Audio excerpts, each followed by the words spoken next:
นี่พวกเธอพรชัยอยู่ไหนน่ะมาทำเวรนี่หรือแล้วครับครูหมายความว่าไง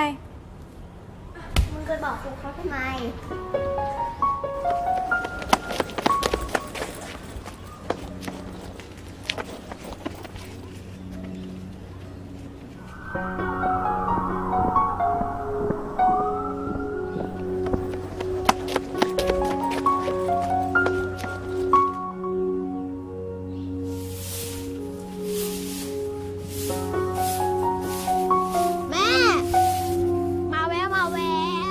พรชัยไม่อยู่อ่ะ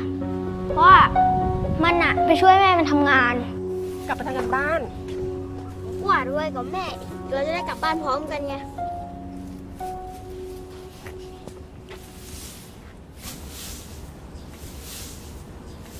แม่ปวดอีกแล้วเหรอ